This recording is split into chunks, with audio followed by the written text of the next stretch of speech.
Hi అండి, welcome to ఐరో home style cooking. ఈరోజు మటన్ పాయ ఎలా తయారు చేయాలనేది చూద్దాము. చాలా బాగుంటుంది, ఒకసారి తప్పకుండా ట్రై చేసి చూడండి. మటన్ పాయ అంటే మేక కాళ్ళతోని చేస్తారు, చాలా బాగుంటుంది, మోకాళ్ళకి చాలా మంచిది. డెఫినెట్గా ట్రై చేసి చూడండి. చూస్తున్నారు కదా, ఇవే మేక కాళ్ళు, వీటితోని మటన్ పాయ అనేది ప్రిపేర్ చేస్తాము. మేక కాల్ని కాలుస్తారు కాబట్టి ఇంటికి తెచ్చుకున్న తర్వాత చాకుతోని గీకి క్లీన్ చేసుకోవాలి బాగా. తర్వాత 4-5 సార్లు బాగా వాష్ చేసుకున్నవి నేను ఇప్పుడు కుక్కర్లో వేసుకుంటున్నాను. కుక్కర్లో వేసుకున్నాం కదా, ఇప్పుడు ఇందులోకి దాల్చిన చెక్క, స్టార్ పువ్వు, 4-5 లవంగాలు, ఇలాచీ వేసుకుంటున్నాను. ఇప్పుడు ఇందులోకి ఉల్లిపాయలు వేసుకుంటున్నాను, అలాగే పచ్చిమిరపకాయలు కూడా వేసుకుంటున్నాను. మీరు కారాన్ని బట్టి వేసుకోండి. అలాగే టమాటాలు కూడా వేసుకుంటున్నాను.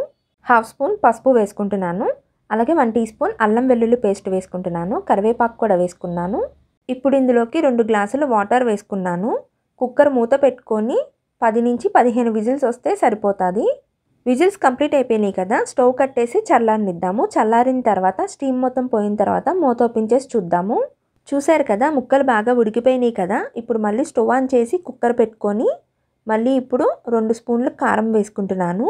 మీరు కారాన్ని బట్టి వేసుకోండి. అలాగే 1 టీ స్పూన్ జీలకర్ర ధనియాల పొడి వేసుకుంటున్నాను. మళ్ళీ 1/2 స్పూన్ పసుపు వేసుకుంటున్నాను. ఇప్పుడు ఇందులోకి కొంచెం చింతపండు రసం వేసుకుంటున్నాను, అంటే 3 స్పూన్స్ వేసుకుంటున్నాను. 1 టీ స్పూన్ గరం మసాలా వేసుకుంటున్నాను. ఒకసారి మొత్తం అంతా కూడా బాగా కలుపుకుందాము. ఇప్పుడు ఇందులోకి 1 గ్లాస్ వాటర్ వేసుకుంటున్నాను. అలాగే రుచికి సరిపడ సాల్ట్ వేసుకొని ఒకసారి మొత్తం అంతా కలుపుకొని మూత పెట్టుకొని ఒక 10 నిమిషాలు కుక్ చేసుకుందాము. 10 మినిట్స్ కంప్లీట్ అయిపోయింది కదా. చూసారు కదా, మన మటన్ పాయ మొత్తం ఆల్మోస్ట్ దగ్గర పడిపోయింది కదా. ఇప్పుడు స్టవ్ కట్టేసి పక్కన పెట్టుకుందాము.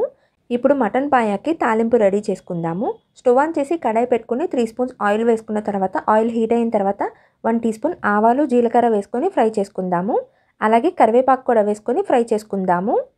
తాలింపు రెడీ అయిపోయింది కదా, ఇప్పుడు మటన్ పాయలో వేసుకుందాము. అలాగే కొత్తిమీర కూడా వేసుకొని ఒకసారి మొత్తం అంతా కలుపుకుందాము. అంతేనండి, simple and easy mutton paya ఎలా తయారు చేయాలో చూసారు కదా. ఒకసారి ఇలా తప్పకుండా ట్రై చేయండి, చాలా మంచిది హెల్త్కి. అందులోని బోన్ విరిగిన వాళ్ళకి చాలా హెల్ప్ అవుతుంది. తప్పకుండా ట్రై చేసి చూడండి, హెల్త్కి చాలా మంచిది.